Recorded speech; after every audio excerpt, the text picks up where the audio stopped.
You know it's this. Take a perk and a talk of that shit. Money swallowed like sis. Did it perfect in the kid. Got a billion who sang on my head. Look up better put on the road I just spent. I know we got $1 million. The devil that shit ain't not cheaper again. Hello and welcome back, fellow anime lovers, to MangaMuse. I am delighted to have you join us once again in the world of fanfiction and fantasy.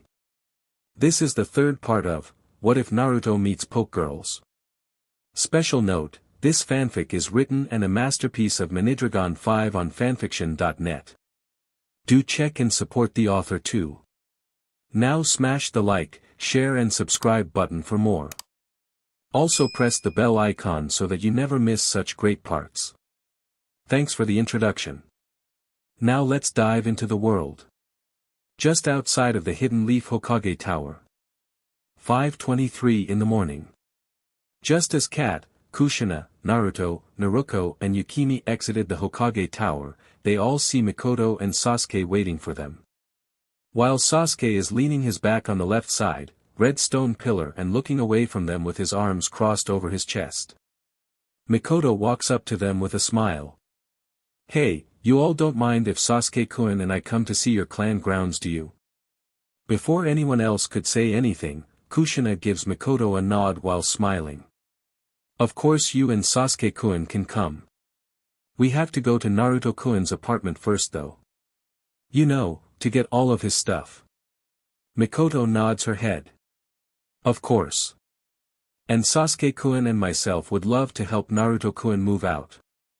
She then looks down into Naruto's eyes with a smile. "You don't mind us helping you, right Naruto-kun?" Naruto looks up at Mikoto with a smile and a blush. "Not at all, Ms. Mikoto." Mikoto lightly shakes her head while she keeps smiling. "You call me godmother or godmother Mikoto, okay Naruto-kun." Naruto's smile grows and he puts both of his hands behind his head. "You got it godmother Mikoto." He then looks over at Kat. "Okay Kat-chan. Lead the way please." Kat lets out a laugh and nods her head. "Ha ha ha. That's what I'm doing already Naruto-kun. Come on everyone, let's go." As the group then leaves the grounds of the Hokage Tower, with Kat in the lead, the Uzumakis right behind her and the two Uchihas in the back. Sasuke is a few steps in the back way from the group. He has both of his hands in his shorts pockets and has an uncaring look on his face as he looks away from them. Mikoto looks back at Sasuke sadly over her right shoulder as they all continue to walk to Naruto's apartment. "Sasuke-kun has barely said anything to me since we were in the hospital." She looks into Sasuke's uncaring looking eyes and then turns her head back while letting out a sad quiet sigh. "Ah. I guess it'll take some time before you accept me as your mother. But I hope that you will soon." Unknown underground room. 5:48 in the morning. Inside of an underground room that is lit by many candles lining the right and left side walls, is a single large wooden desk with a black leather chair behind it. The only way inside of this room is the open entryway in front of the desk. Standing by the desk on either sides of it, stood two UMBU members. They are both wearing white masks that covers their whole face, but the small eye holes for their eyes, black hooded coats that stopped past their knees, black pants and black sandals. The only thing about their bodies that can be seen is their big hands, slim fingers and big feet. While the only thing different about them is that the one on the desk's right stands 5 feet, 9 inches tall. And the other is about 3 inches shorter. The two UMBU both focus more on the entrance when they hear the light TCK, TCK, of something coming down the long dark hallway. After a few more seconds the source of the sound enters the room. The two UMBU then get down on their right knees, bow to the person who entered and speak as one. "Lord Danzo." Danzo walks up to his desk and sits down in his chair as he completely ignores them. He rests his right arm on his desk and calls out. "Root C.U.01, 02, 03, 04 and 05, report." In only a second, 20 more UMBU members that are wearing the same things as the two beside Danzo, are kneeling down in front of him. The one in front of him then answers him. How can we serve the good of the leaf, Lord Danzo? Danzo looks down seriously at the 20 umbu. Your mission is to go into Training Ground 44 and capture 20 creatures known as Pokegirls. You'll know them when you see them. He then raises his right hand and waves them off. Now go. And just as quickly as they came, they were gone. Danzo then looks down at his desk angrily. So your experiment was somewhat of a success after all, Samu. But they have too much of a mind of their own to be the weapons that they were made to be. I also should have known you'd have a second entrance to your lab. At least you destroyed all of the evidence and killed yourself. You should have exterminated those 4 women as well. He then rests his right cheek on his right fist. This is also going to make getting Uzumaki even harder. Hidden Leaf Clan District, Hyuga Clan Grounds. 5:50 in the morning. 2 male Hyuga clan members are standing guard on the path that leads to the Hyuga clan houses. They both have peach skin, brown hair, pale lavender eyes or thin lips. They also have similar body shapes with fit arms, big hands, slim fingers, fit waistlines, narrow fit peach, fit legs and big feet. They are also wearing the same things of black shirts, green flak jackets, black pants, brown kunai pouches strapped to their right thighs, blue sandals and blue cloth headband protectors. The only difference between them is that the one standing on the right is about an inch shorter and has 2 bangs of his hair framing his face, while the other one's hair stops just past his shoulders. They both stand at attention when they saw 4 people walking up the path. They both bowed down though when the 4 got close enough. Welcome back Lord Hayashi, Lady Hinata, Lady Hanabi, and, they both looked up and their eyes widened in shock at seeing Hitomi. The one with the longer hair was the first one to recover from his shock. Lady Hitomi, is it really you? Hitomi gives both of them a smile. Yes it is. It's good to see you both again. With both of the guards' eyes still wide open, the one with shorter hair was about to say something when Hayashi cuts him off.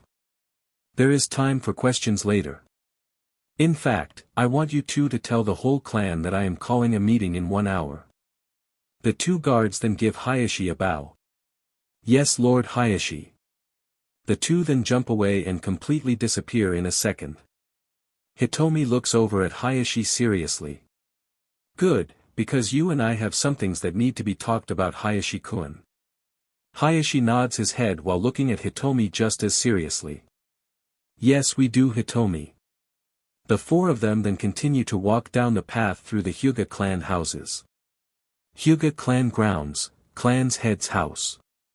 6 o'clock in the morning. The 4 entered the living room of their home and Hayashi turned to his daughters. Hanabi, Hinata. Your mother and I have important matters to discuss. Hanabi, go to your room. Hanabi gives Hayashi a bow. Yes father. She then walks farther into the house to her room. Hayashi then focuses on Hinata. And Hinata, you are to go to your room as well. But after the meeting, you are going to go into the Hyuga clan's forest and find your partner or first partner Pokegirl. You are a kunoichi now, so you will act like one. Am I understood? Hinata gives Hayashi a small bow. Yes father. She then walks the same way that Hanabi did to her own room. Hitomi looks at Hayashi with a small frown. Hayashi-kun, did my death change you so much? Her frown then changes into a glare. Why do you treat Hinata-chan so coldly? Why didn't you say something to your father when he insulted her? Before Hayashi can answer Hitomi, a feminine voice is heard coming from the hallway. Hayashi-kun, welcome back. Is everything okay? Lord Hokage doesn't usually call for a meeting, so, the owner of the voice, a woman, then walks into the living room and stops what she is saying when she sees Hitomi. The woman's eyes widen in complete shock. Hitomi. The 33-year-old woman stands 5 feet, 3 inches tall with pale peach skin, long brown hair that stops at the middle of her back, pale lavender eyes and full lips. She has a slim body shape with slim arms, small hands, slim fingers, big C-cup melons, slim waistline, curvy peach, shapely legs and small feet. She is wearing a white short-sleeve kimono and blue sandals. Hitomi looks at the woman in surprise. Momo. What are you doing? She then looks down at Momo's left hand and sees a wedding ring on her ring finger. She then looks back at Hayashi with hurt-filled shocked eyes. You remarried Hayashi-kun? Hayashi gives Hitomi a nod with a sad look on his face. Yes. Hinata and especially Hanabi needed a mother figure in their lives with you unfortunately gone. He then looks over at Momo with a sad smile. And Momo-chan was there for me when Hisashi died and... Hitomi cuts Hayashi off with her eyes widen in shock. Hisashi-kun is dead. How? When? She then looks down at the ground sadly. Niji-kun must have been so devastated. First his mother and then his father. She then looks back up at Hayashi. Which room is his? I'd like to talk to him later. Hayashi was about to answer Hitomi, when Momo looks over at him with a confused look on her face. Hayashi-kun, what is going on? She then looks over at Hitomi. How is Hitomi alive? Hayashi looks at Momo with a small smile. I'll tell you and the rest of the clan later, dear. He then looks back at Hitomi sadly. As for Niji, he then looks at her seriously. He is in the branch house that he shared with Hisashi, of course. Hitomi looks at Hayashi with both of her eyebrows raised. What do you mean of course? He should be living here with his family. Not in a house by himself. She then looks at him sadly. Hayashi-kun, he's your nephew. Momo raises her right eyebrow and lightly frowns. Why would you think that Hayashi-kun would let someone from the branch part live here and not in the branch houses? She rolls her eyes and then shakes her head. The next thing you'll probably say is that Hinata would make a good clan head. Hitomi looks over at Momo with a glare. What did you just imply about my daughter? Momo crosses her arms under her big melons and looks at Hitomi with a deadpan look. Look Hitomi, I tried my best to make Hinata a good Hyuga. She then looks over at Hayashi. She doesn't even take what Hayashi-kun tells her seriously. She then looks back over at Hitomi. But now with you back from the dead somehow. Maybe the girl will finally act like the clan heir that she is. Hitomi's glare then becomes more hate-filled. Now you listen you be. If you say one more thing about my daughter, I'm going to. Hayashi cuts Hitomi off by standing in front of Momo, who has a shocked look on her face. While he has a frown on his. Control yourself Hitomi. Do not forget that you are a Hyuga. It's your heart that blinds you that Niji is a branch member of the clan, that he is more than capable of taking care of himself and it's keeping you from seeing Hinata's glaring weakness. Slap. Momo looks on with wide shock-filled eyes and covering her mouth with both hands.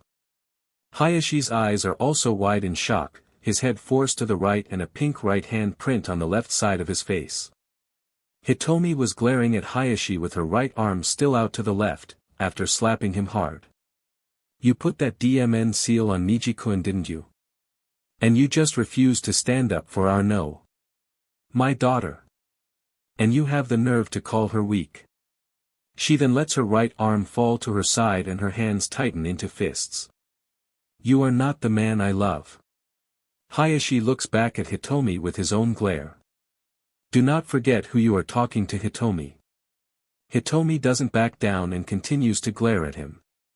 You mean the last than half a shell of the weak fool of the man I knew? Don't worry, I can see that now. Hayashi's hands tighten into fists at his side. Hidden Leaf Red Light District, apartment buildings.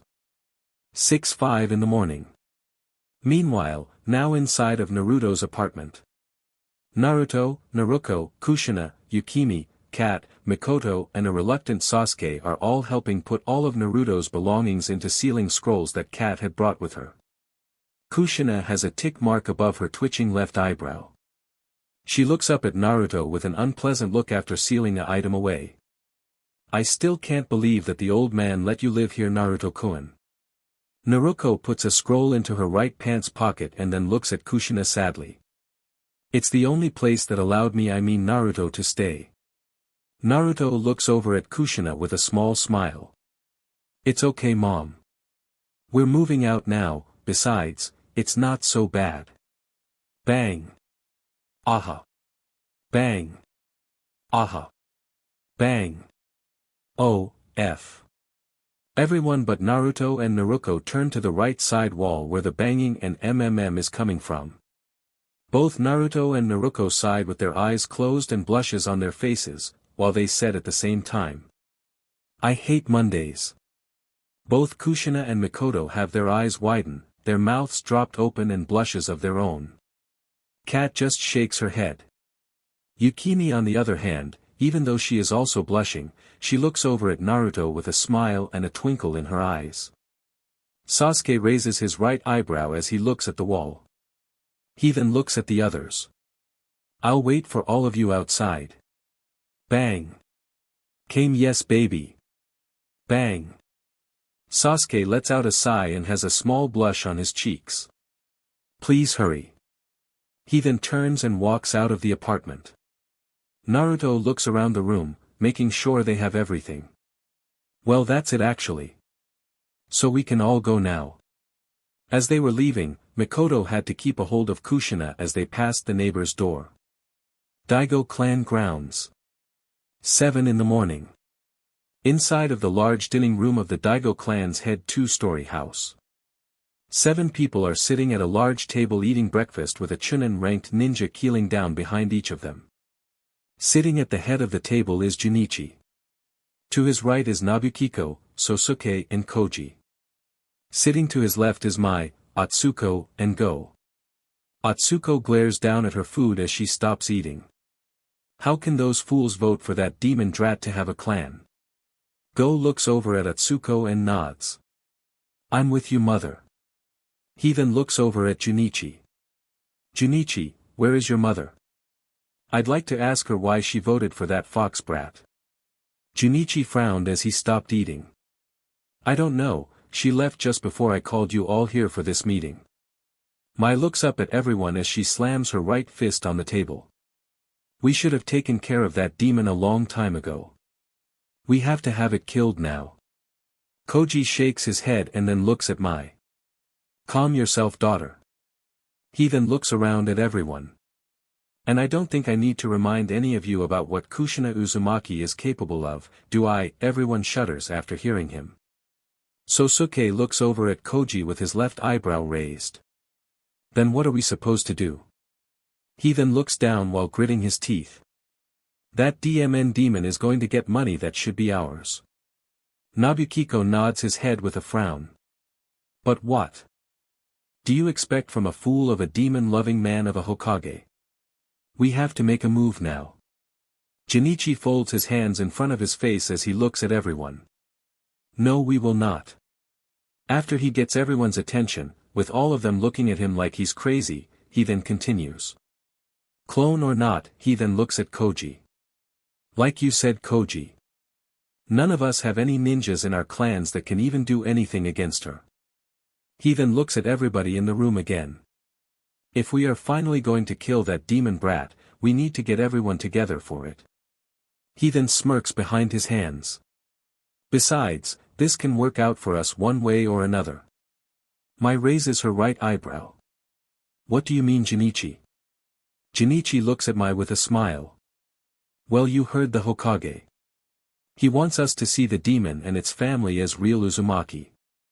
He then looks at everybody again. And as all of you know, the Uzumaki were a very rich clan from the hidden Whirling Tides village.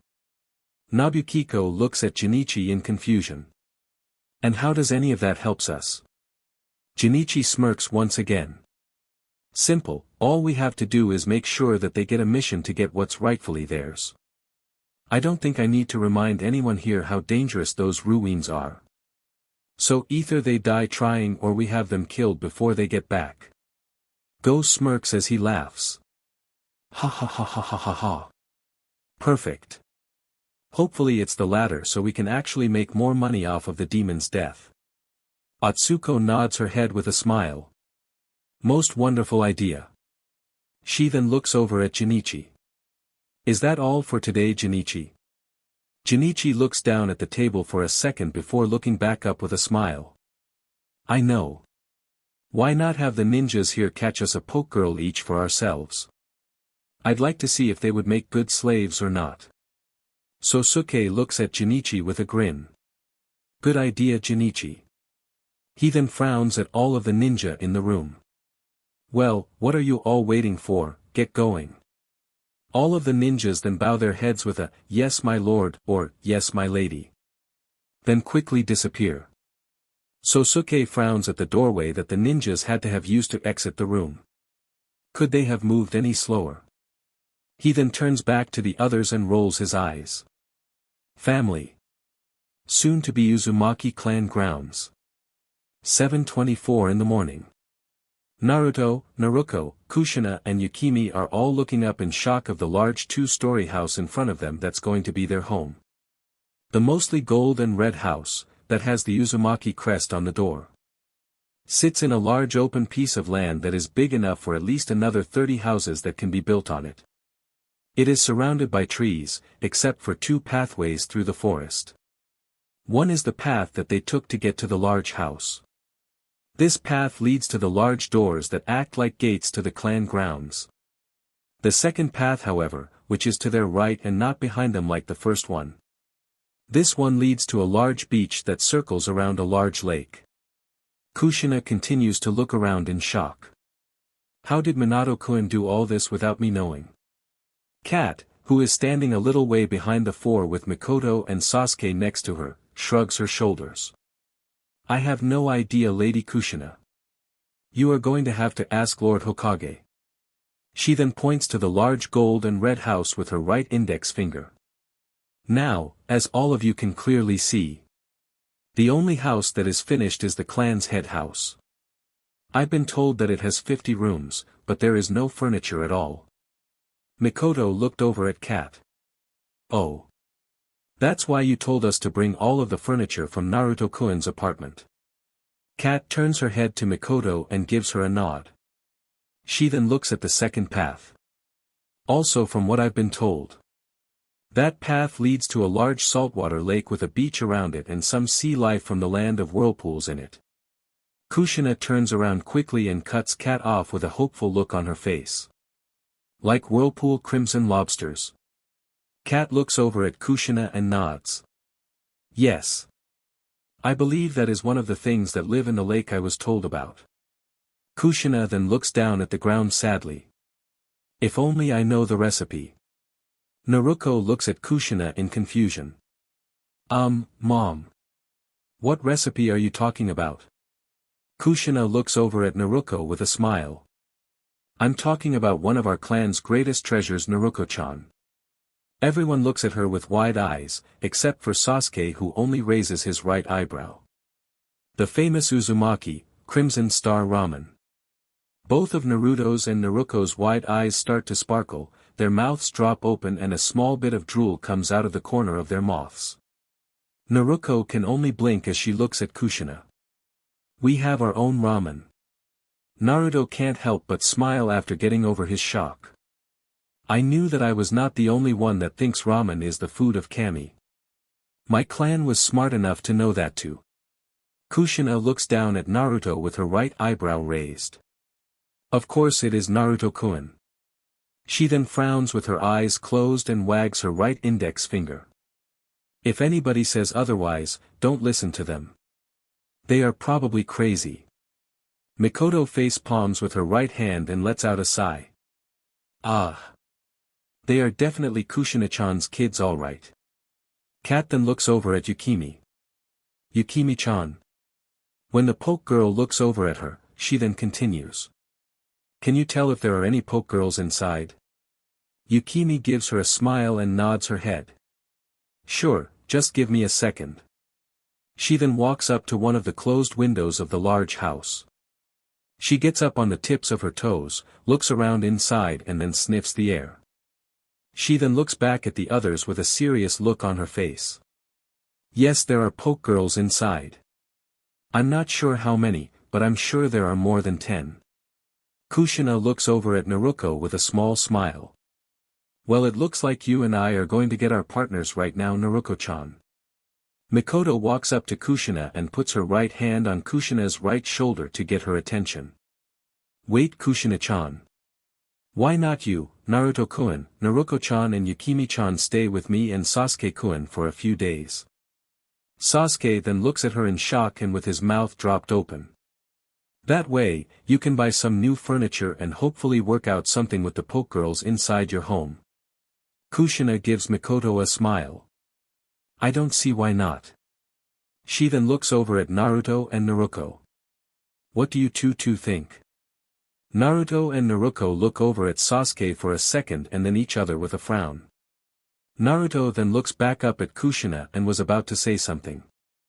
But then he looks over at Mikoto and into her black eyes. He can't help but blush and then looks back at Kushina. I think it's a good idea, Mom. Naruto looks at Naruto with a smirk and nudges him with her right elbow. I wonder why you want to stay with them. Naruto just looks up at her with a glare. Sasuke then walks up to Mikoto and looks up at her seriously. But Mom, I don't think it's a good idea. Mikoto looks at Sasuke with a small smile hearing him call her mom. But Sasuke-kun, aren't we the only Uchiha left in the village? He then gives her a sad nod. So there is plenty of room for them. Kushina then leans down slightly and looks into Sasuke's eyes with a smile. Yeah, you don't mind your godmother and my family staying on your clan grounds, do you, Sasuke-kun? Sasuke looks away from Kushina with a blush. You all can stay. He then looks over at Naruto and Naruto with a glare. But you two, do not get in my way with my training. He then turns around and starts to walk up to the path to the clan grounds entrance. Mikoto lets out a sigh as she watches Sasuke walk away. Ah. So much for our kids being friends, huh, Kushina-chan. Kushina looks at Mikoto with a small smile and puts her right hand on Mikoto's left shoulder. Give it time, Mikoto-chan. Kat then walks after Sasuke. I'll keep an eye on him and make sure he doesn't get attacked by any Pokegirls. Yukimi then walks up to the group as she watches Kat go after Sasuke. She doesn't have to that. Everyone then turns to her and she then continues. There are no Pokegirls anywhere around here strong enough to take Sasuke on. She then turns to Naruto and looks up with a smile. Anyway, I think it's about time we make our partnership official, Naruto-kun. Naruto looks down at Yukimi with a blush. How do we do that, Yukimi-chan? Yukimi blushes and smiles shyly. Oh yeah, I didn't mention that yet, have I? She then raises her left hand to Naruto. From what I've seen, all you have to do is take my hand, focus your chakra into me, and this should make a seal on your hand that I'll get sucked into. And all you have to do to let me out is hold out your hand and say my name, or think it, I'm not really sure about that part. Naruto looks at Yukimi a little uncertainly and then takes her hand with his right one. Okay, Yukimi-chan, here we go. After a few seconds, Yukimi's body starts to glow, covered in red light. Soon her whole body turns into red light and is sucked into his hand. Whoa! He then turns his hand, looks at his palm and sees a seal in the shape of a circle. It has a black line horizontally through it, red on top and white on bottom. It then quickly fades away. Both Kushina and Naruto are looking over Naruto's shoulders as the seal fades away. Kushina just blinks when the seal is gone. Ha! Well, that's convenient. Mikoto looks at the three with a smile. Come on, let's catch up with Sasuke-kun and Kat. Then we can get all of you set up in your temporary new home. The four of them then start to walk up to the path that Sasuke and Kat took to leave the Uzumaki clan grounds. They soon catch up to the two, but once again feel like they are being watched like when they first walked through the forest. Hidden Leaf Clan District, just outside of the Hyuga clan grounds. 7:43 in the morning.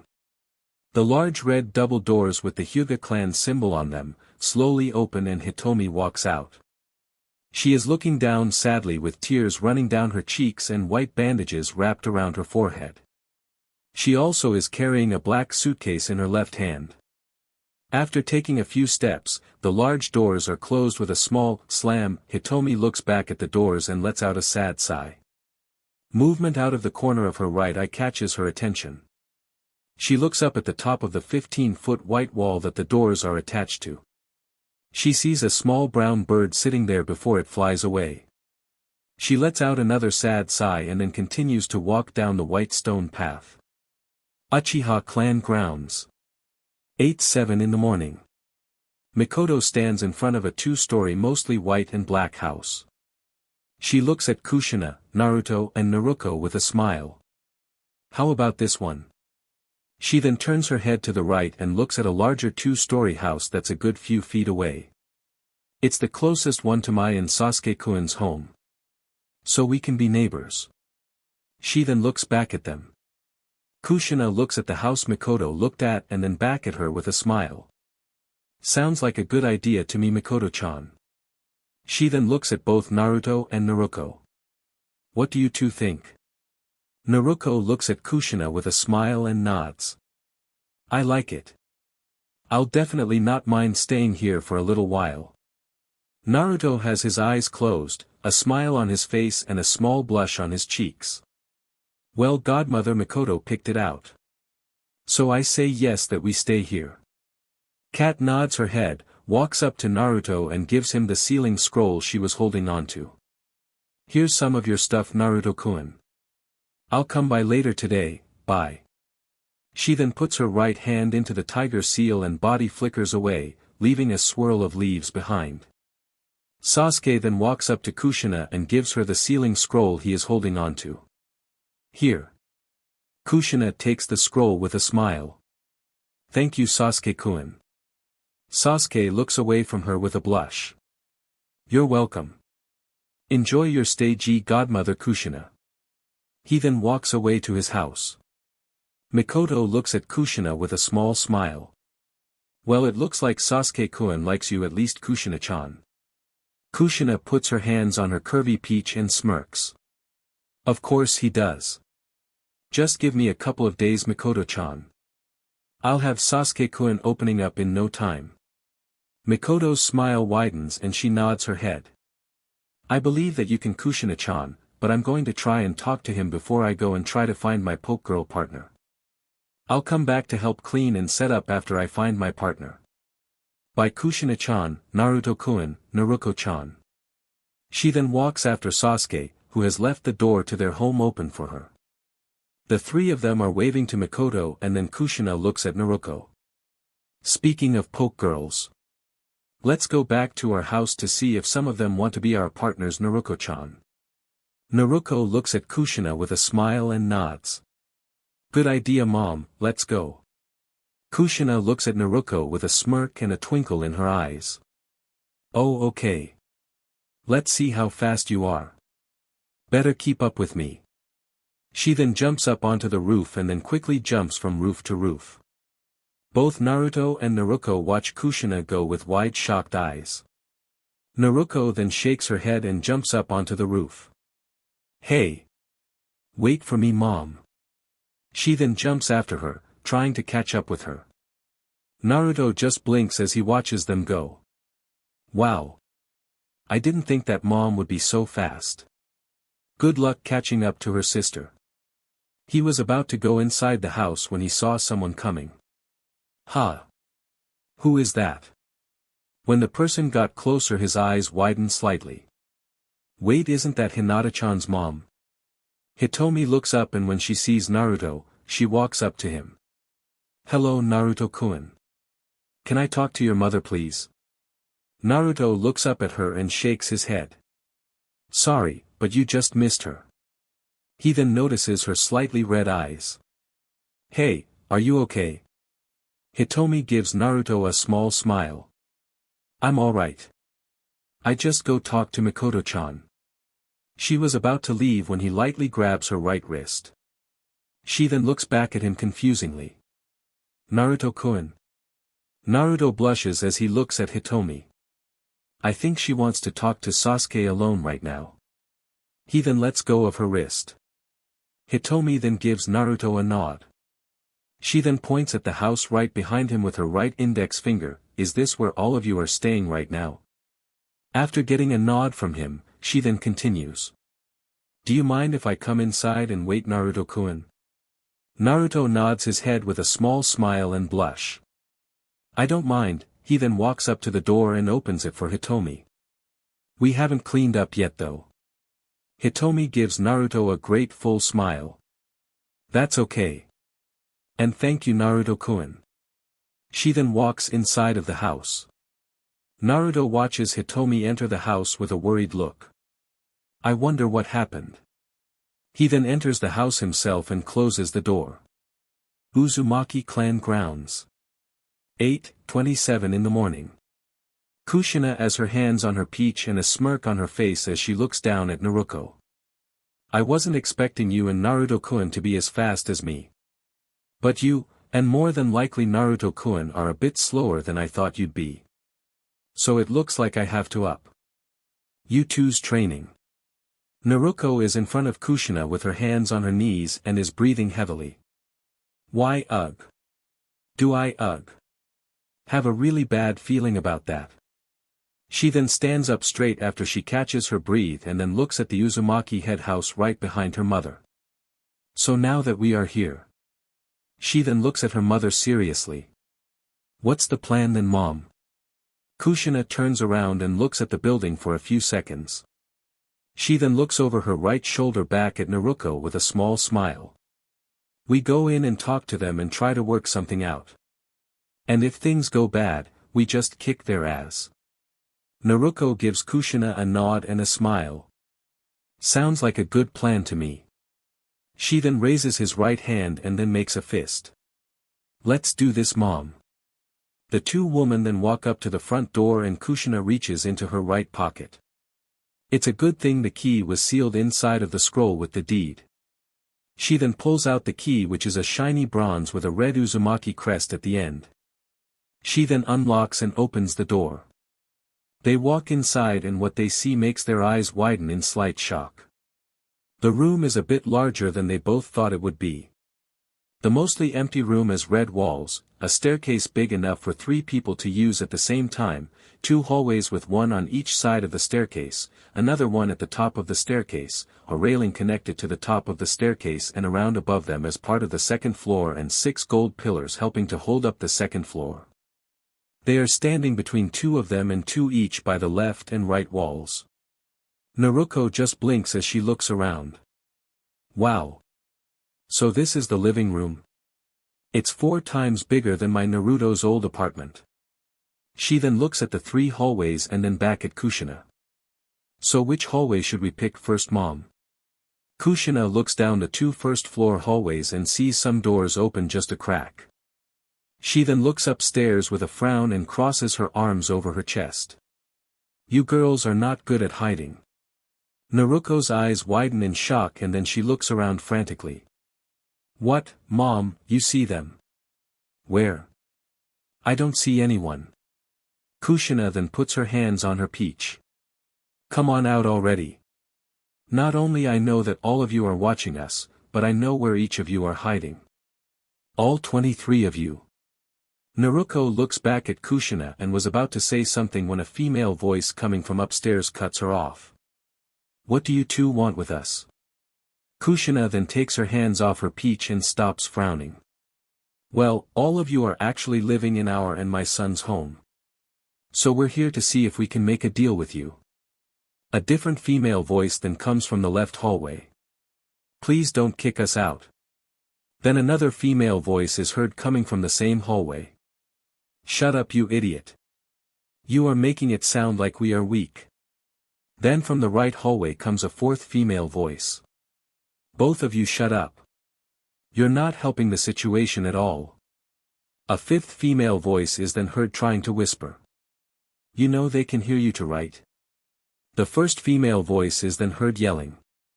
All of you shut the hell up. She then takes a calming breath.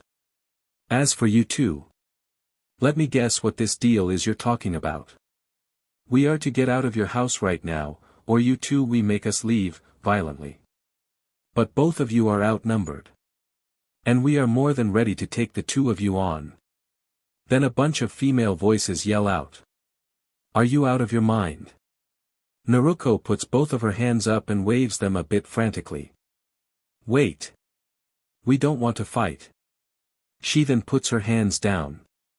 And we didn't come to kick all of you out. She then looks at Kushina. Right, Mom? Kushina nods her head as she continues to look upstairs. My daughter is right.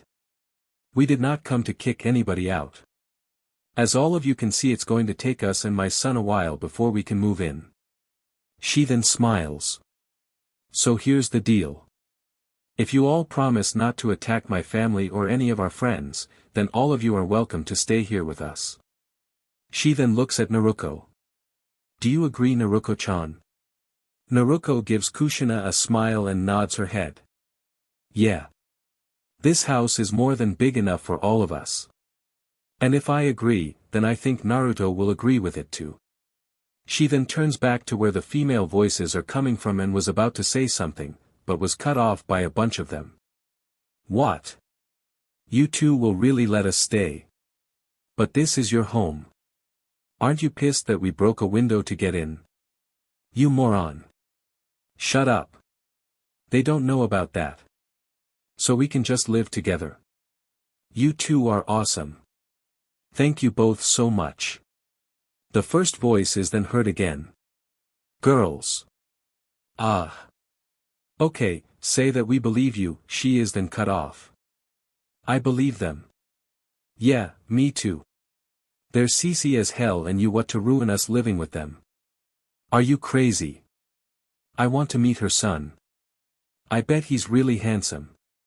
The first voice then angrily yells. Will you all just keep quiet? She then calms down. Please Cammy, don't let my kids be like them. She then sounds serious again. As I was saying. Say we believe you. There's got to be a catch. Like we have to be yours, your daughters, and your son's poke girl maids, right? Kushina's eyes widen and she shakes her head. What? No. We don't want to make any of you our maids. Just don't hurt anybody, then all of you can stay. Naruto nods her head in agreement. That's right. But we both need a poke girl partner. Are any of you interested? A loud happy squeal from a bunch of them is Naruto's answer. Yee. I do. Me too. I want to be the redhead's partner. She's hot. No way. She's mine. I like the blonde one. Yeah, just look at the body she has. Then as the hidden poke girls kept on talking about them, making both Kushina and Naruto's whole bodies blush bright red. Two poke girls jump over the railing above them and land a few feet in front of them, right in front of the staircase. The one on the right looks like she is standing 4 feet tall, but she is actually standing up on a foot of her 9-foot-long snake tail. She has peach skin, short light red hair, amber eyes with slitted pupils, pale red long pointy ears, full lips, pale red scales on her cheeks and pale red scales on her tail with pink on the bottom. She has a slim body shape with slim arms, small hands, big B-cup melons, slim waistline, and curvy peach. She is wearing a short sleeve yellow shirt, blue skirt and a gold D-shaped hair clip on the left side of her head. The one on the left stands 4 feet, 7 inches tall with white skin, small cat-like ears on the top side of her head, purple eyes and full lips. She has a slim body shape with slim arms, small hands, 3 slim fingers with big round ends on each hand, big C-cup melons, slim waistline, curvy peach, shapely legs, big feet with 2 big toes on each foot and a 3-foot-long purple tail.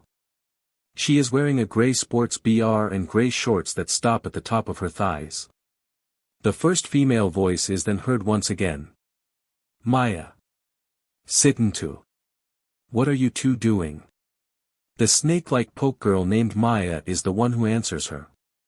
But she keeps her eyes on Kushina. Sorry dear, but I really want to be this redhead's first poke girl. Sitantu nods her head as she looks at Naruto. And I would like to see how strong this girl is. Naruto's eyes were locked with Sitantu's before looking down at the Pokegirl's lips, big melons and curvy peach. She blushes again and then looks over at Kushina. Well. Looks like we found our partner's mom. Kushina nervously smiles as she sees the flirtatious look that Maya is giving her. Yeah, it looks like it, Naruto-chan. Then a few upset Pokegirl voices are then heard. Hey! I want to be with the redhead. Yeah. That's not fair, Maya. What about the rest of us? We want a chance to. No. Choose me, blonde hottie.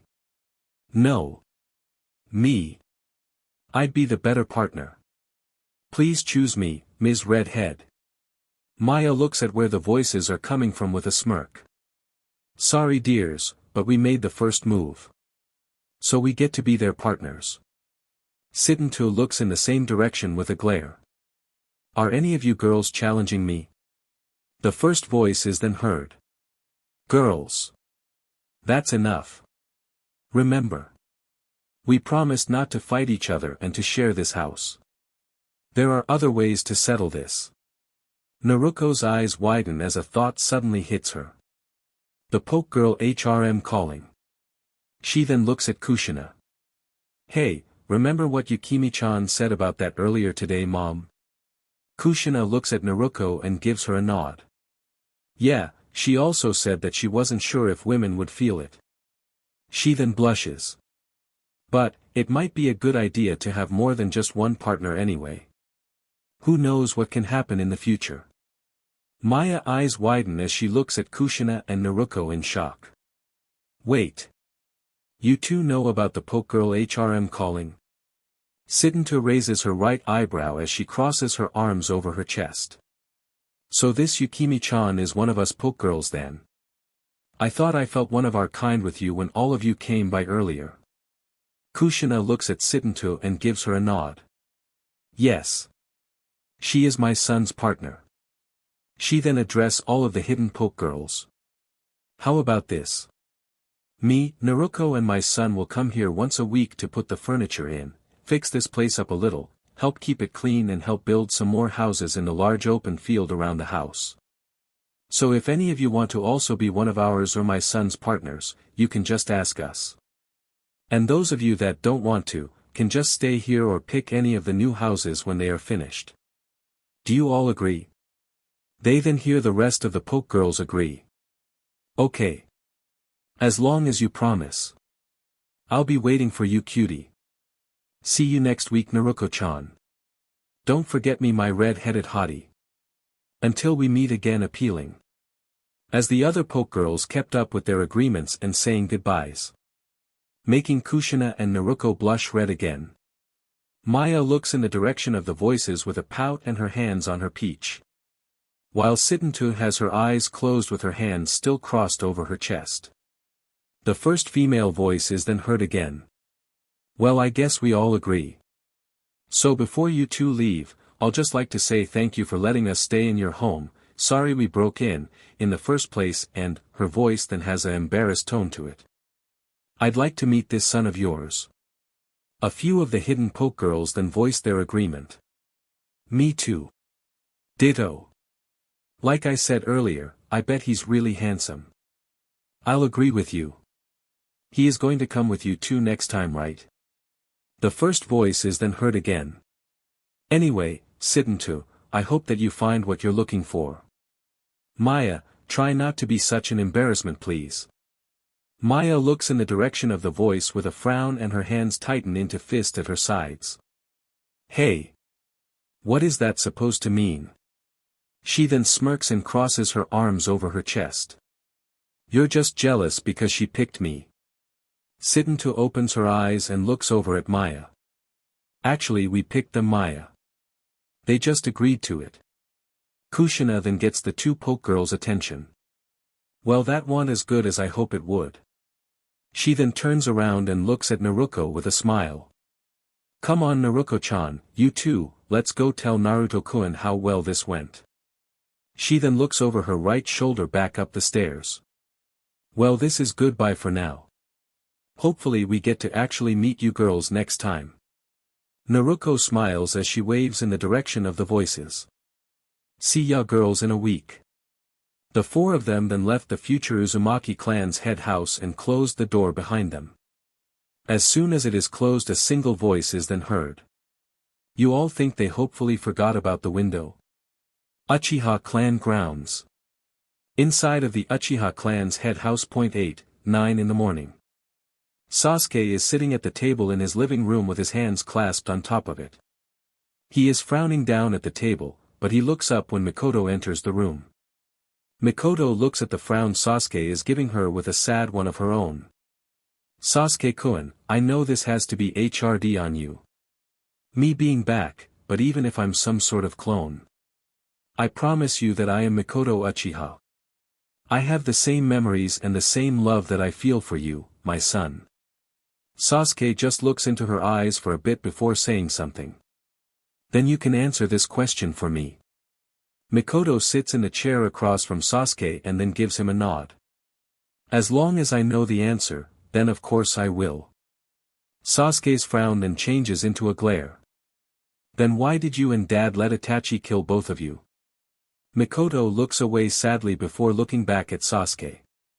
It's not like I wanted it to end the way it did. It's just that what Itachi-kun told me, it was crazy. I didn't want to believe him. She then looks down at the table. But I know. Sasuke cuts her off by quickly getting up and slamming his hands on the table. You didn't want to believe him. Didn't he show you everything he did?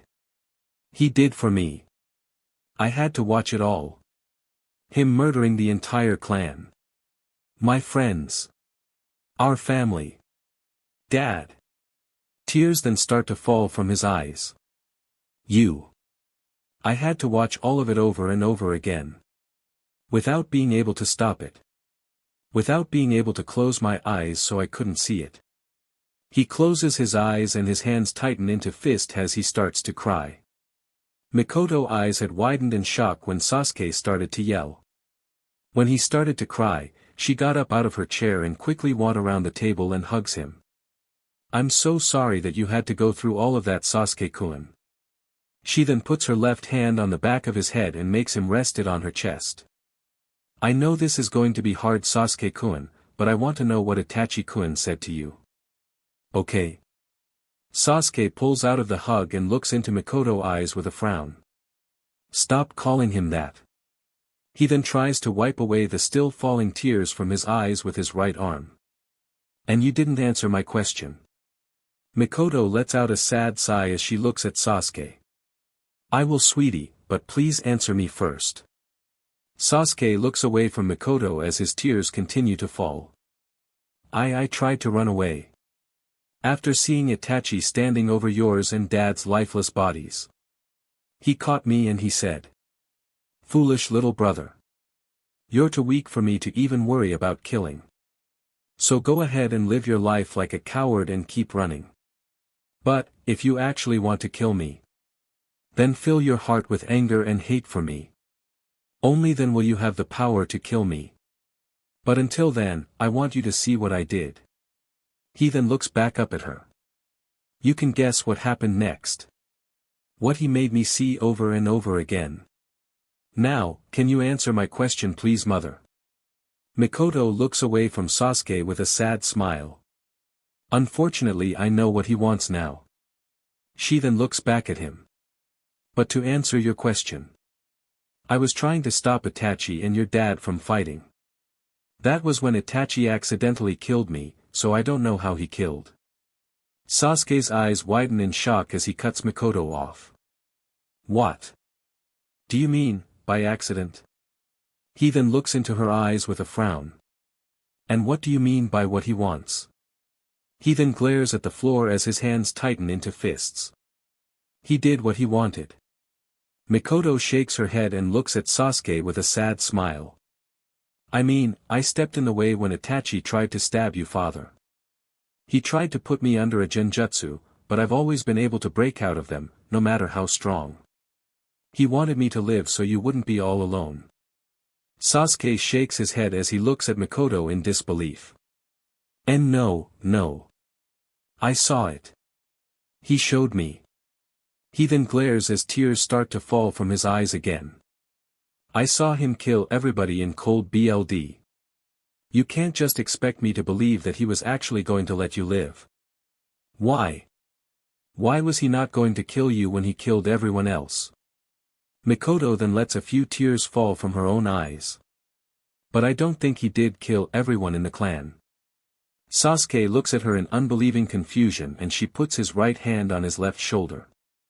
You see, just before I died, Itachi put me under genjutsu again so he can tell me the truth of why he did what he did. Sasuke then looks at her seriously. What do you mean the truth? They then hear a female voice behind them. Yeah, I want to know what happened to. Mikoto moves faster than Sasuke and the owner of the female voice can even see. She has her left arm around the short intruder, pinning her arms to her sides and a kunai in her right hand at the intruder's throat. She glares down at her with her still teary eyes. What are you doing in our? She then cuts herself off when she and Sasuke get a good look at who she is holding on to. She has a confused look on her face while he has a frown on his as they say at the same time. Yukimi-chan, what are you doing here? Yukimi, what are you doing here?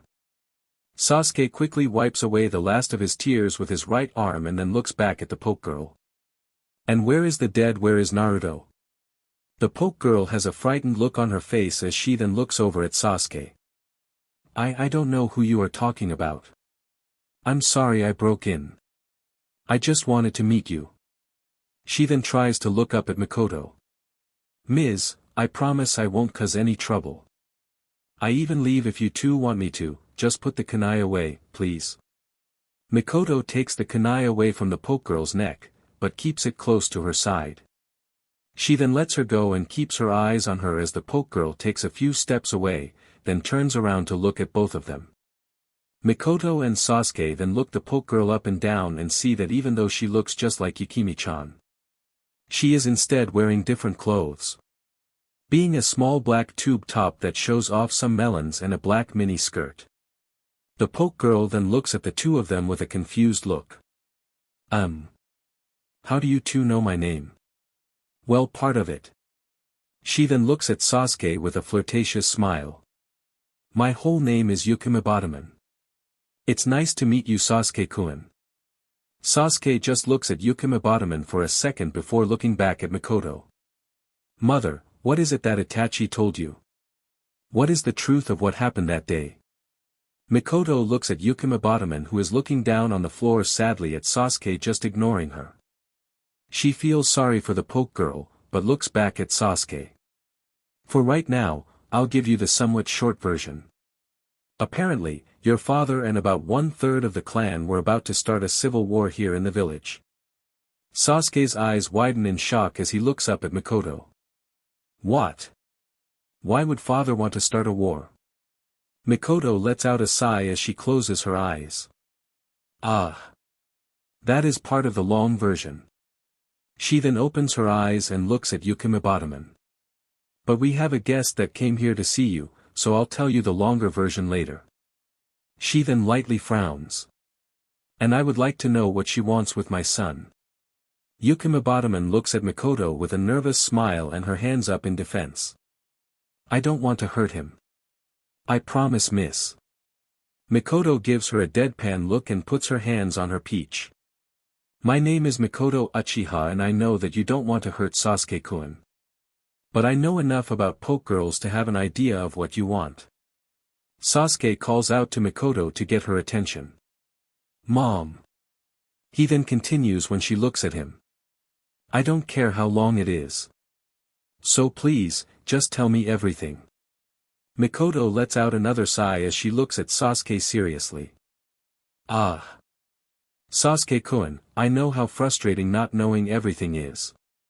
Believe me, I do, but I've got a lot I need to do today. I have to find my own partner poke girl, which I don't know how long it will take, do a lot of paperwork and planning since I'm now clan head. Plus, I'm pretty sure that we will have a lot of company today to see Kushina-chan. She then looks at him with concern-filled eyes. I also think that you should get some more rest, but I promise to tell you the whole story later today or tonight, okay? Sasuke looks into Mikoto's eyes for a few seconds before nodded his head. Okay, I'll wait for now. In fact, you can go now, because knowing just a small part of what happened isn't good enough. I want to know it all. Just keep your promise, okay mom?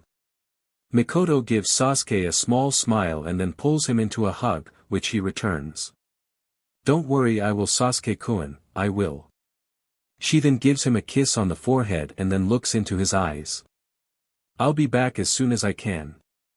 She then lets him go, walks up to Yukimi Bottoman and puts her hands on her shoulders and looks into her eyes. As for you, Missy, you better not try anything funny with my son. Yukimi Bottoman vigorously shakes her head while looking up into Mikoto's eyes. No. I wouldn't force him to do anything he didn't want.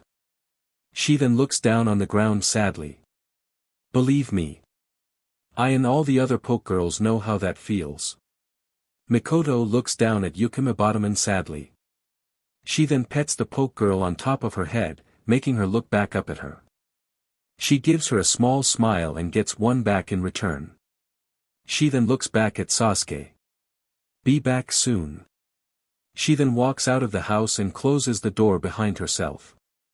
Yukimi Bottoman then looks back at Sasuke with a big smile. So Sasuke-kun. Now that it's just you and me, I can tell you why. She cuts herself off and tilts her head to the right, seeing that he is ignoring her again. Sasuke-kun. Sasuke had crossed his arms over his chest and looks down at the floor ever since Mikoto left. She's probably right about getting more rest, but what if what he told her is not true? No, that doesn't make any sense. Why lie to someone that's dying? Then what really happened? Did Itachi let me live for a reason after all and not just because he didn't want to? DMN. I want to know now. Yukimi Bottoman then walks up to Sasuke and looks up into his eyes with a small frown to get his attention. You know it's rude to just ignore people, right, Sasuke-kun? Sasuke uncrosses his arms as he looks calmly back at Yukimi Bottoman. Even if he would just look down an inch, he would be able to get a pick of her melons. Right. I almost forget about her. This is so stupid. Why the hell would the Hokage even want all of us to waste our time with this girls? He can't help but blush as he watches her pout, move her arms dramatically as they cross under her melons, making them bounce lightly. Well, if I need at least one of them so I can move forward closer to my goals. Plus this is better than just running around my clan grounds looking for one. But first, let's find out if she'll even make a good partner or not.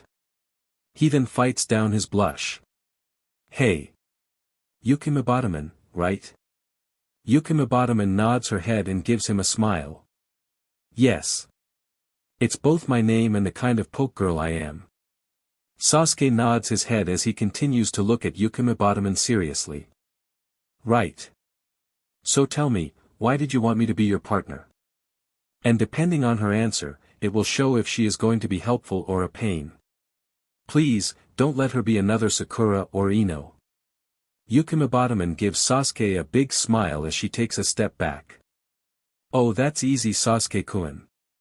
In fact, she then sticks out her right arm, raises 3 of her fingers. There are now 3 reasons why. She then puts her ring and middle finger down. The first reason is, she then clasps her hands and her eyes turn into hearts. Now that I got to see that you are even more handsome than I thought you were going to be. So you better believe I want to be your Pokegirl. Sasuke's right eyebrow twitches as he gives Yukimi Bottoman a deadpan look, but he has a blush on his cheeks. DMN. Yukimi Bottoman then looks at Sasuke seriously. But that is not the most important reason why though. This gets his full attention, as she continues with raising her middle finger again. The second reason is how strong you are. Even though I can feel that there are a lot of people in this village that are stronger than you. Sasuke then looks at Yukimi Bottoman with a frown. Then why choose me?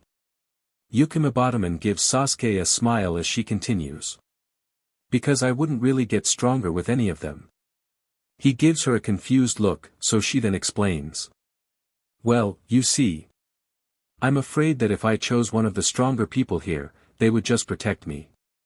How am I supposed to get stronger if I'm protected all the time? But with you, we can hopefully get stronger together. But you are definitely not weak. Hell, you are one of the strongest ones I feel in your power class. She then looks seriously right into his eyes.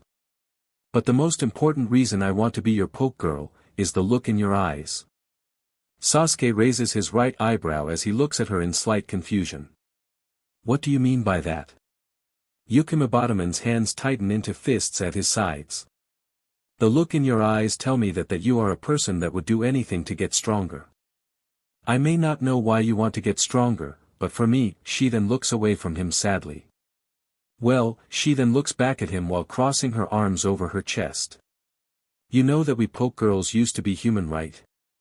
Sasuke gives Yukimibatoman a nod as he looks at her seriously. Yes, I do. It's thanks to the dead last's ancestor that all of you are the way all of you are now. Yukimibatoman's eyes widen in surprise and then she smiles. Wait. You know the Uzumaki that she cuts herself off by shaking her head, missing Sasuke's eyes narrowing in suspicion. She has a sad look on her face as she then continues. Well, that's not important right now. To continue to what I was saying. You see, I don't remember a lot about my human like. My home, my family, not even my own name. But what I do remember is being a little girl and knowing another little girl that was very important to me. I can't remember why or even what she looked like. Just that she was important to me. That I couldn't save her and stop that BSTRD from turning us into what we are now. She then looks up into his eyes with determination as a single tear falls from her left eye. And that is why I want to get stronger. So that I will never be a victim again, that I can protect the ones I care about. That is why I want to be your partner. Because just like you, I'll do whatever it takes to get the power of my goal. Sasuke looks at Yukimibatoman in slight shock and awe. I was wrong.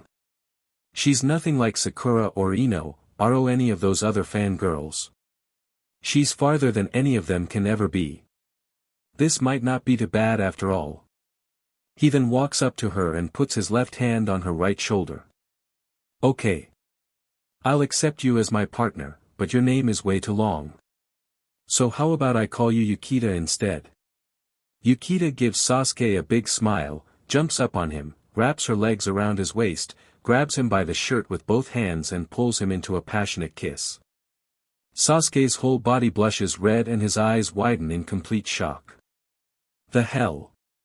He then puts his hands on Yukita's waist and tries to pull her off. She doesn't let go and soon his eyes start to close as he kisses back. After a few more seconds, they pull out of the kiss with a wet pop. Both of them are breathing hard and have blushes on their faces.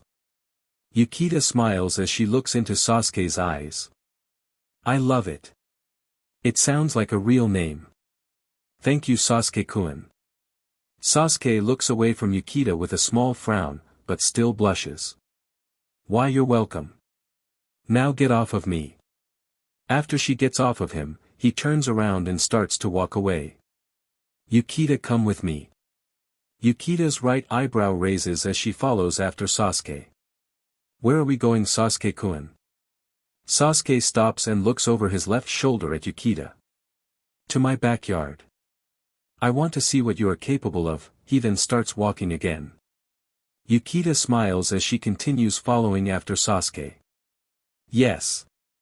I was hoping to get to fight him. This way I get to see how strong you really are and show you that I am no weakling myself. She then looks down at his as with a smirk. And who knows? Maybe if I impress you enough, you and I can have a look fun later. He. Inside of the living room of the house with Naruto and Hitomi. 9 in the morning. Naruto pulls out a chair at the table, which he just finished cleaning, for Hitomi to take a seat. He looks up at her with a smile. Here you go, Mrs. Hyuga. He doesn't see her lightly flinch and continues. You can wait here until my mom and sister get back. He then looks at her in slight worry. Are you sure that you don't want me to go get godmother Mikoto? Hitomi gives Naruto a small smile as she walks up to him. Like I said, it's alright Naruto-kun. She probably wants some time with her son right now. She then sits down. And please, just call me Hitomi. Naruto gives Hitomi a big smile and puts his hands behind his head. Sure thing Hitomi. He then puts his hands down. I got something I've got to do. Do you want me to get you anything though? Hitomi's smile becomes slightly bigger. No thank you Naruto-kun. I'm okay right now. She then leans closer to him and kisses him on his forehead. That's for being a sweet young man. She then kisses him on his left cheek. And that is for sticking up for my little Hinata-chan earlier today. Naruto's whole body blushes red and he has a goofy smile on his face. And no problem Hitomi. If you want me I'll be just upstairs. See you later. He then walks out of the room. Hitomi watches him go with a small smile. I see why you like him so much Hinata-chan. I'm also sure that he likes you too. She then looks down at the table sadly. But what am I supposed to do now? I've got nowhere to go. I can't even see my two girls again. Hinata-chan. Hanabi-chan. Silent tears then start to fall from her eyes. Meanwhile, Naruto was walking up the stairs with a blush still on his cheeks. Man, no wonder Hinata-chan is so appealing. She got all her looks from her mom. Her little sister is kind of cute too. He then stops at the top of the stairs. Hopefully if Hinata-chan is a part of my team, then I can learn more about her and her family. He then lets out a sad sigh. Ah. Who am I kidding? Hinata-chan not going to be on my team. Sakura-chan is not going to be on my team. Hell. Ino-chan isn't going to be on my team. With my luck I'll never be on a team with one of them. He then looks around. Well I'll worry about that later. Now, which room should I take? After picking a room with an old bed, small dresser, a closed door to a closet next to the bed and a window in the wall opposite of the entrance. Naruto had opened the window and is now sitting on the old, dusty bed. The two chests from his parents are next to him. So, which one do I open first? He then picks up the black one and puts it in his lap. Well, Mom is alive again. So I'll start with hers. He takes a calming breath and then opens it. Hyuga Clan Ground. Hyuga Forest. 8 in the morning. Inside of one of the big clan ground forests. A blue foxy girl, Pokegirl is walking through the forest. The foxy girl stands 3 feet, 8 inches tall with thin blue fur covering most of her body, but thin white fur on her face down to her stomach, her toes, and the tip of her tail. She also has short blue hair, 2 fox ears on the top sides of her head, green eyes, a small black nose and thin lips. She has a slim body shape with slim arms, small hands, slim fingers, big B-cup melons, slim waistline, slim curvy peach, a fox tail just above her peach, shapely legs and small feet. She is wearing a silver hairband, a necklace with a green gem, a gold BR-like top, sliver bracelets, a white loincloth, 2 silver bands on her tail and white sandals. The foxy girl has a slightly nervous look in her eyes as she looks around. Wow, I feel a lot of those strong people in the forest now. They must know that we are here. Well, it was only a matter of time. I just hope I can find a good one to be my partner. She then stops walking as she hears a faint sound that makes her ears twitch. Ugh, ugh, ugh.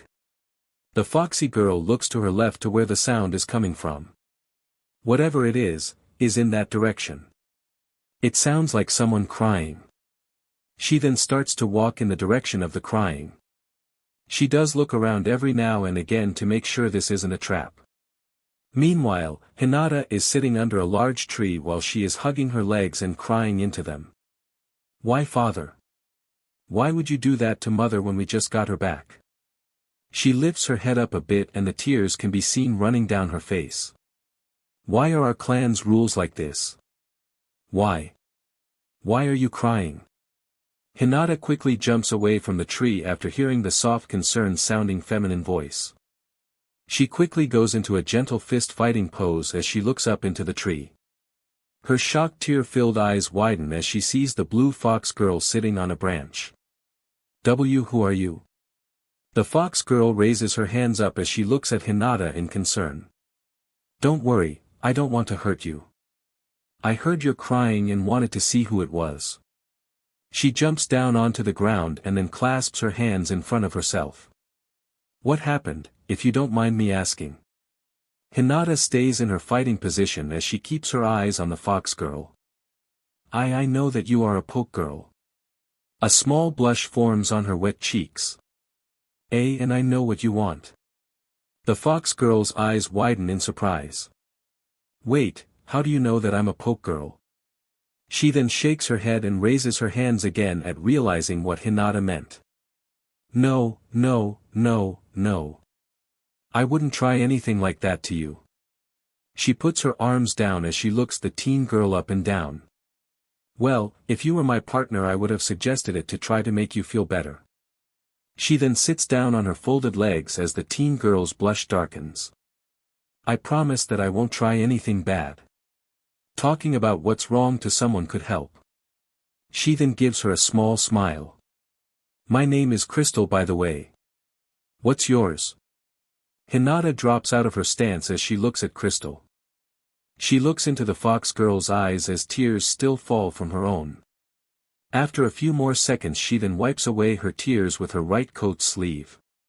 My name is Hinata. She then walks up to the fox girl and sits down next to her. You really want to know what happened? Crystal puts her left hand on Hinata's right shoulder and nods her head. Hinata takes a breath and then tells Crystal why she is so sad. A few minutes later. Hinata now has fresh tears running down her cheeks as Crystal holds her. She has her head on the fox girl's left shoulder while those blue arms are wrapped around her back. And then my father forbid me and my sister from seeing her. Crystal shakes her head with a frown as she rubs Hinata's back. Unbelievable. The three of you were given your mother back from the dead. And for whatever reason he kicks her out of the clan and is now keeping you and your sister away from her. She then gives her a little squeeze. And I can't understand why he would do it. This might be the poke girl in me talking. But him having another wife shouldn't be a problem at all. She lightly moves the girl's head off of her shoulder and looks into her teary eyes. Like you said, your father is a clan head, right? She gets a nod from her. So he can have more than one wife. The three of them should have just talked it out. And as for the slap your mom gave him. A smirk then forms on her face. He more than likely deserved it if you ask me. Her smirk widens at seeing the girl's eyes widen in surprise at what she said. But her face then changes into a confused look. By the way, this caged bird seal you mentioned your father put on your mother. What exactly does it do? Hinata lets out another sad sigh as she once again wipes her tears away with her left sleeve. Well, basically it's a seal made so nobody can steal our clan's bloodline trait, the Byakugan. She then looks away from Crystal sadly. But it also lets the main members of my clan control the branch members. I hate that seal so much. We treat members of our own clan, our family, like slaves. Another set of fresh tears fill her eyes. And the version my father put on my mother, it stops any children the exiled member has from developing a Byakugan. Crystal looks at Hinata in shock before looking away while shaking her head. Unbelievable.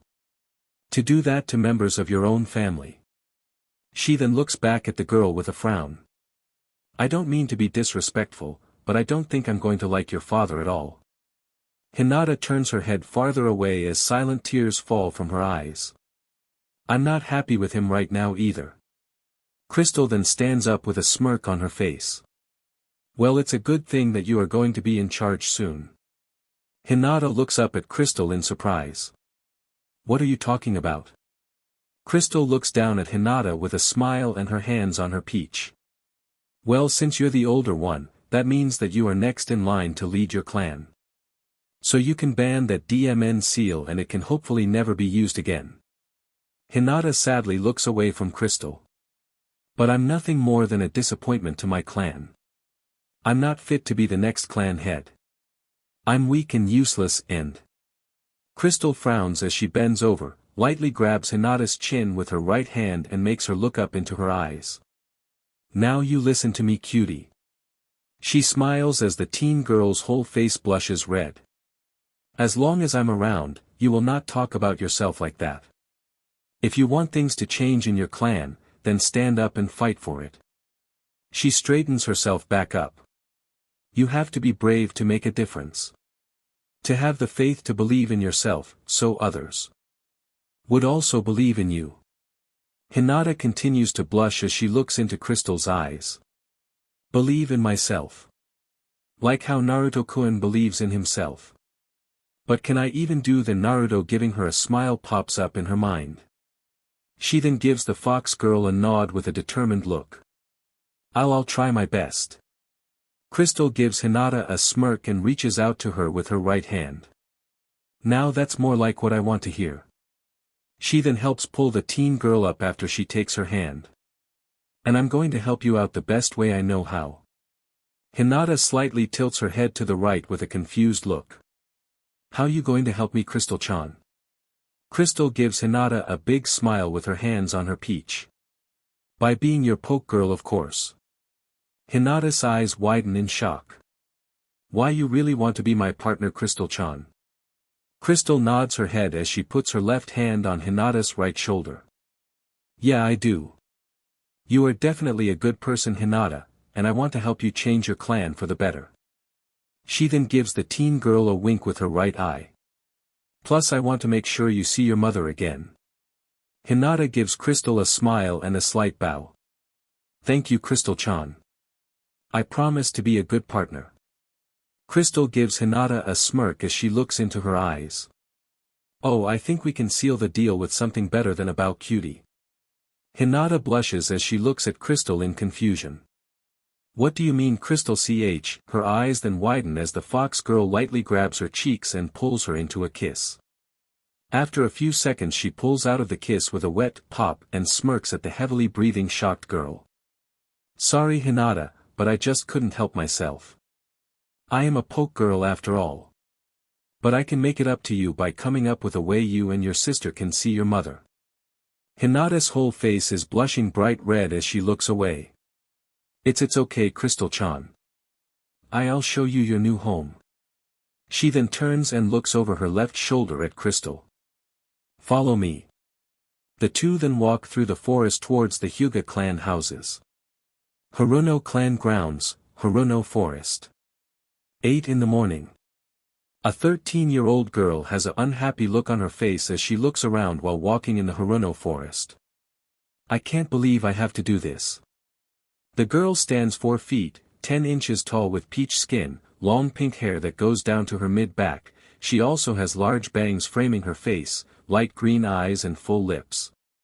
She has a slim body shape with slim arms, small hands, slim fingers, small B-cup melons, slim waistline, slim curvy peach, shapely legs and small feet. She is wearing a red cheaphouse-style dress with short sleeves, plus slits on both sides. Its skirt stops just past her knees. It has white lines lining the edges of her sleeves, plus the slits. It also has white O shapes on the shoulders, as well as one on the front of the skirt, dark green biker shorts, a shuriken holster strapped to her right thigh and blue ninja sandals. The teen girl stops walking and lets out a sigh. Ah. This all sounds so crazy. I mean, poke girls. Who named them that? Plus there is the whole thing with what I have to do with one. Her whole face blushes bright red and she covers her face with both hands. But I was saving myself for Sasuke-kun. This can't get any crazier. You had plenty money, didn't you? The teen girl stops blushing and looks up at hearing the appealing feminine singing voice. What? Who was that? You let other poke girls make a fool of you. She then looks to her right. Whoever that is, they're over that way. I guess I should check it out. She nervously gulps and quickly, but quietly heads in the direction of the voice. She comes to a stop after a few seconds when she sees something odd on the ground by a lake. What is that? On the ground is a red short-sleeve shirt, red short shorts, purple fingerless gloves and red 1-inch heeled shoes. The odd thing about them is that they look like they were made out of ink. The teen girl walks up to the odd clothes and picks up the shirt. Is this a cartoon shirt? She then looks down at the other clothes with her shocked eyes. But how? Why don't you do right? The teen girl looks to her left and her eyes widen as her jaw drops open. Oh. My. God. Sitting at the edge of the lake is a naked woman. She has her legs in the water. But just like the clothes, the woman looks like she is made out of ink. The woman stands 4 feet, 11 inches tall with peach ink skin, short red ink hair that has a bang that covers her right eye, dark green ink eyes, lavender ink eyeshadow, full lips with red ink lipstick. She has a slim body shape with slim arms, small hands, slim fingers, D-cup melons, tiny waistline, curvy peach, shapely legs and tiny feet. The woman is slowly rubbing water on her right arm with a smile as she continues to sing. Like some other humans do. The girl blushes again as she watches the water slide down the woman's ink-like skin. The woman then rubs water on her other arm. Get out of here. The poor girl is like she is hypnotized by the ink-skinned woman. She can't help but to continue to watch. The woman then sticks her right leg up out of the water. She slowly rubs it too. Get me some money too. The girl's heart starts to beat faster as she stares at the woman's long shapely leg. The woman then raises her other leg and rubs it. You're sitting down and wondering what it's all about. The girl bits her bottom lip as she secretly enjoys the show she is getting. The woman then stands up in the water. If you ain't got no money, they will put you out. The girl's eyes widen as they are drawn to the woman's curvy peach. The woman then walks forward with her peach swaying. Why don't you do right? The girl subconsciously starts to rub her thighs together as she watches the woman swaying peach. The woman stops, bends over and holds her hands together underwater. Like some other humans do. The woman then straightens back up and pours the water from her hands down between her big melons. Get out of here. The girl tries to look over the woman's shoulders to watch the water run down her body. Get me some money too. The woman then turns around in the water. Drops of water can be seen sliding into her deep melons. Why didn't you do right? The girl's eyes are now glued to the woman's big melons. Oh God. Her melons are so big. Like some other humans. The girl looks up towards the woman's face at hearing her pause. Her whole face blushes bright red at seeing the woman looking back at her. The woman gives the girl a smirk as she walks towards her while swaying her peach again. Doo-doo. The woman walks right up to the girl as she stops singing. She lightly grabs the nervous girl's chin with her left hand and makes her look into her eyes. Why hello darling. Did you enjoy the show? The girl's whole body blushes bright red and she shakes her head quickly.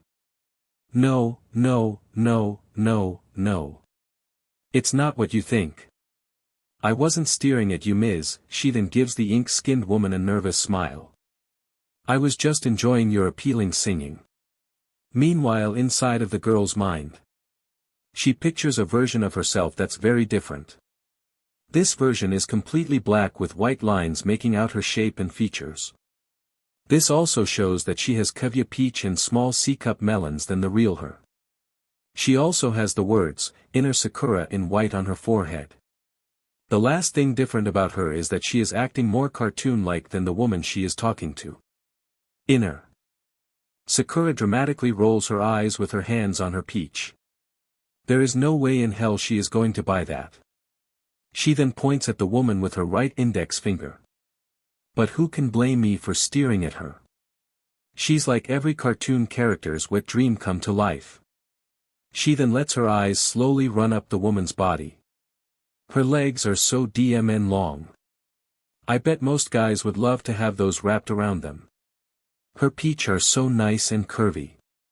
Her waist is so DMN tiny that I think I could wrap my hands around her. When her eyes land on the woman's big melons, they pop out of her head with a loud horn sound effect. Awooga. Inner Sakura's jaw also drops open and her tongue rolls out of her mouth, landing right on the floor. Her face quickly goes back to normal and she lets out a loud wolf whistle. Woo, wee, she then throws her head back and howls. Ow, ow, oh woo. She then raises her right hand up and slaps herself hard. Slap. Inner Sakura's head moves in a blur as it shakes back and forth after she slapped her own right cheek. It stops quickly and she lets out a sigh. Ah. I needed that. She then looks back at the ink-skinned woman's big melons. Her bob are so big. I mean, I have seen a few women in the village with melons like hers. Moms included. She then sadly looks down at her own melons. I bet if mines were that big I'd definitely get Sasuke-kun's attention. She then grabs her melons with both hands, lifts them up and then lets them go, making them lightly bounce. Boing! Inner Sakura then looks at the ink-skinned woman's full pouty lips. God, her lips look so soft. I wonder what it would be like to kiss them. The ink-skinned woman rubs her thumb on Sakura's right cheek. Is that so? But I think you like what you see, don't you, darling? Sakura blushes bright red again as her eyes widen. No. I'm not some pervert, I swear. She then frowns before quickly jumping away from the ink-skinned woman and goes into a fighting stance. You are not tricking me. I know what you are. You're a poke girl. You have to be. Look at you. You're a walking, talking cartoon character, for God's sake. The ink-skinned woman raises her left eyebrow as she tilts her head in confusion. A cartoon character. She then shrugs her shoulders and puts her hands on her curvy peach. I've never been called that before. She then gives Sakura a smile. And don't worry, darling. I'm not going to hurt you. Sakura then points at the ink-skinned woman with her right index finger. Ha! You might not want to hurt me. But I know all of the perverted, naughty, and bad things you want to do to me are. Inner Sakura, however, was biting her bottom lip while rubbing her thighs together. And maybe that's not a bad idea. She looks the ink-skinned woman up and down. It might be good getting some practice in, so I'm ready for Sasuke-kun. The ink-skinned woman then shakes her head. No, no, no. You've got me all wrong, darling. She then clasps her hands together in front of herself, making her arms push her big melons together and making them look a little bigger.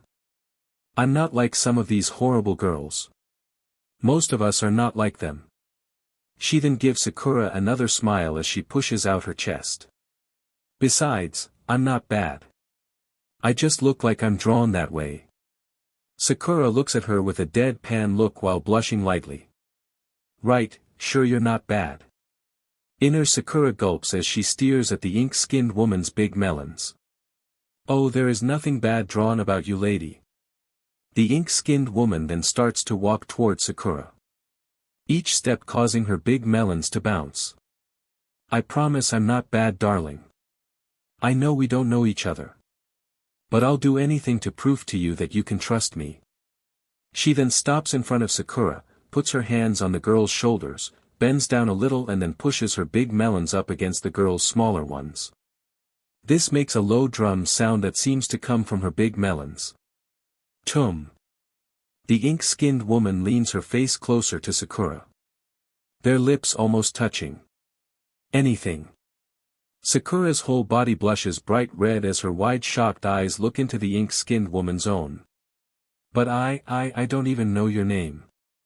Inner Sakura's eyes turn into hearts as she puckers her lips. I was saving my first kiss for Sasuke-kun, but kiss her. Kiss her. Kiss her. The ink-skinned woman leans back a little while still looking into Sakura's eyes. Well, darling. I'm known as a redhead drawing girl. She then sadly frowns. I don't really remember who I was when I was human. But I think my name was Jessica. Sakura also has a sad look on her face after hearing that. I'm sorry to hear that, Jessica. I guess I wasn't thinking about what you and the other poke girls have been through. She then shyly looks at the redhead poke girl. But at least you can remember your name. I think it's really nice and suits you. She then gives her a small smile. My name is Sakura Haruno. Jessica then gives Sakura a smile. Sakura, huh? I think that is an appealing name. You wouldn't be out here looking for a poke girl to be your partner? Are you Sakura, darling? Inner Sakura eyes turn into hearts and she has a big smile on her face. Yes, I am. And you are it, gorgeous. Sakura nods her head. Well, yes, I am. Would you be my partner, Jessica? Jessica gives Sakura a smirk. Does this answer your question, darling? She then leans in and kisses the girl on the lips. Sakura's eyes widen in shock as her whole body blushes bright red. Oh my god. Oh my god. Oh my god. This is my first kiss and it's not with Sasuke-kun. But I like it. She then closes her eyes and kisses Jessica back. Her lips are as soft as they look. Jessica pulls out of the kiss with a wet pop and smirks at seeing Sakura's lips covered in her red lipstick. I think you and I are going to love being partners, Sakura, darling. She then turns around and walks up to her clothes with her peach swaying. When she gets to them, she turns her body slightly back to the girl. Thank you for picking me. She then brings her right hand up to her lips, kisses her palm and then blows the kiss to the girl. Sakura watches in shock as the kiss flies through the air like a butterfly. It soon gets to her and lightly slaps on her left cheek. Slap. Meanwhile, inner Sakura was bouncing off the walls, ceiling and floor of the room she is in. Yes. Yes. Yes. Yes. Yes. She kissed me. Bam. She then slams face first into the floor. She then pushes herself up with her hands. Her eyes are hearts again, little hearts are circling around her head and her heart is almost beating through her chest. What a woman. Meanwhile, Sakura was blushing as she held her left cheek and watching Jessica bend over to pick up her clothes. Maybe being partners with a poke girl won't be so bad after all. Yamanaka Clan Grounds, Yamanaka Forest. 8 in the morning. A 13-year-old girl is walking through this forest. She has a pout on her face and her arms crossed over her chest. This is so stupid. The teen girl stands 4 feet, 10 inches tall with peach skin, blonde hair that is tied in a short ponytail with a large bang in front of the right side of her face, blue eyes and full lips. She has a slim body shape with slim arms, small hands, slim fingers, big B-cups melons, slim waistline, curvy peach, shapely legs and small feet. She is wearing a sleeveless, high-collared purple shirt that shows off her mid-drift, white arm warmers, a purple skirt that shows off her legs that stop just above her knees, bandages wrapped around her stomach as well as her thighs, her forehead protector wrapped around her waist, small hoop earrings, a shuriken holster strapped around her right thigh and blue ninja sandals.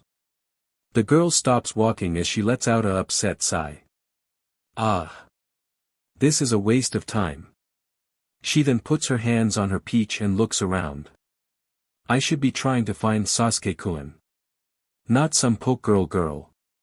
She then rolls her eyes. Well, the faster I find one the faster I can look for Sasuke-kun. She then continues to walk through the forest. A few minutes later.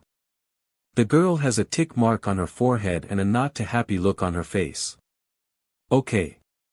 I'm starting to get ticked off now. If I don't find one in the next few minutes, she then walks into a clearing full of flowers. She stops and blinks in surprise at seeing a poke girl down on her knees. Well, she has to be one all right. The poke girl is 3 feet 4 inches tall with bluish-green skin, dark green spots over her body, a green plant bulb on her back, no hair, short, fat ears on the top sides of her head, red eyes and full lips. She has a slim body shape with slim arms, small hands, slim fingers, big B-cup melons, slim waistline, curvy peach, shapely legs and small feet. She is wearing a dark green BR-like top, its top straps are tied around her neck while the bottom straps tied around her back just below the bulb, and a short green skirt that stops at the middle of her thighs. The poke girl has a sad look on her face as she looks down at the flowers. The girl frowns sadly at seeing the poke girl's sad face. It looks like she's having a bad day. A smile forms on her face as she gets an idea. Hey, maybe if I cheer her up she will agree to be my partner. She then blushes and bites her bottom lip. And I can use my SEC appeal to try and stuck her.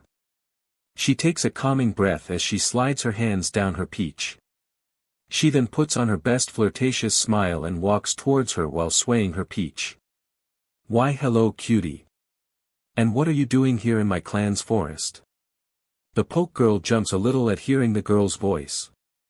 She then looks in the girl's direction with an apologetic look. I'm sorry. I didn't know. She cuts herself off as she gets a good look at the girl walking up to her. Her eyes widen and a blush forms on her cheeks. She's appealing. Her eyes follow the swaying of the girl's peach and she bites her bottom lip. When the girl stops next to her, she looks up into her eyes. Hi. While the girl is giving the poke girl a smile, she is smirking on the inside. Oh, I got her. I've never tried this on a girl before. It's just as much fun doing this to the boys. Maybe if I do this to Sakura then we can know. Stop thinking about her like that. Focus on the girl in front of you. She then puts her hands on her knees and bends down a little. Don't worry cutie, I'm not mad at you. I also know that you are a poke girl. She then tilts her head to the left. My name is Ino Yamanaka. What's your name? The poke girl looks away from Ino sadly. I don't have a name. Ino's left eyebrow raises in confusion. You don't have a name? The poke girl lightly squeezes her own knees as she continues to look away. Well, I don't remember what my name was. She then looks back at Ino. Since you know what I am now. You also know that I was human once, right? Ino gives her a nod and sits down on her knees next to the poke girl. Yeah. It's insane what happened to you poor girls. Heck. I don't know what I'd do if something like that happened to me. The poke girl then sadly looks back down at the flowers. The only thing that I remember was that I was human before. Now I'm the seed girl poke girl known as a Bulbasaur. And just look at me. She raises her arms up and looks at her hands. I've got green skin. She reaches behind herself with both hands to the bulb on her back. This big thing on my back. She then reaches up to the top of her head. And I don't even have any hair. I know you were just being nice when you called me cute. I know that I'm ugly now.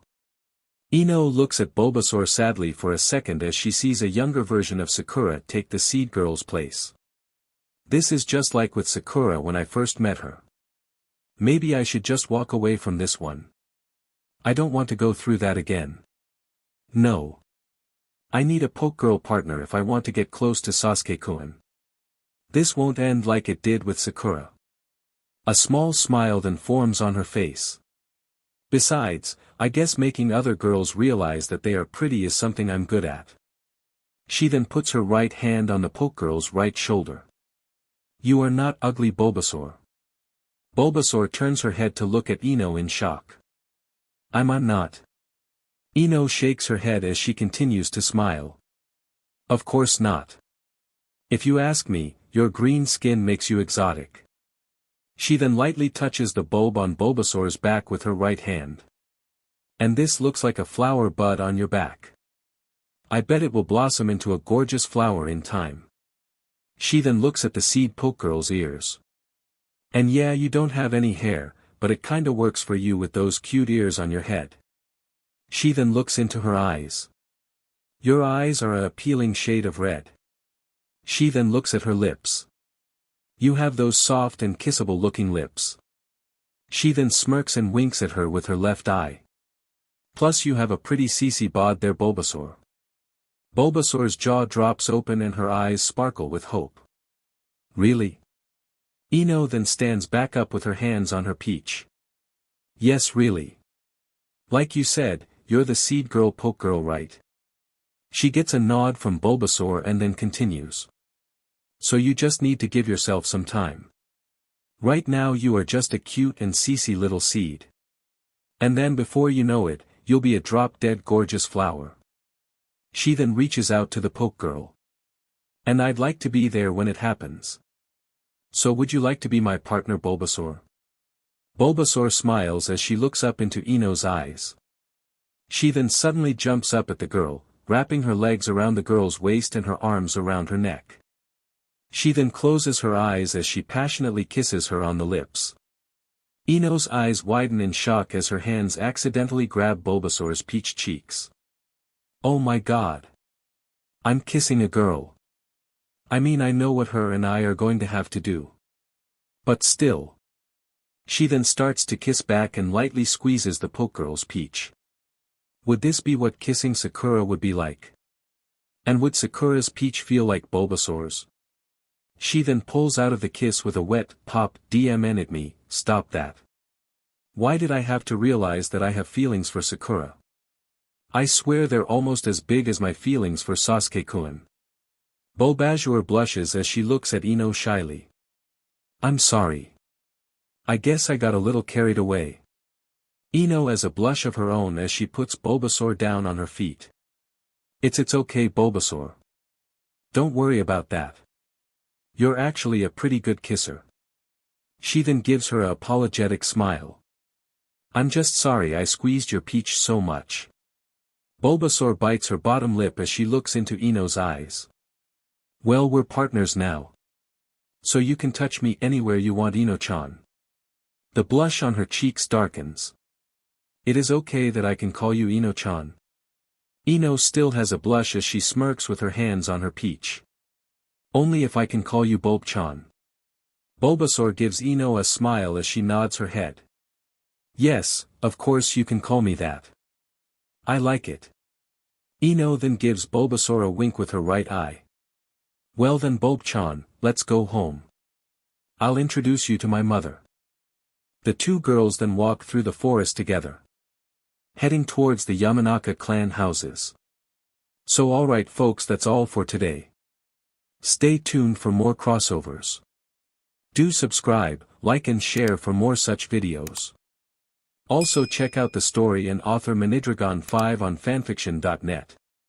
Press the bell icon to be notified first on release. See you in the next video. Till then, goodbye.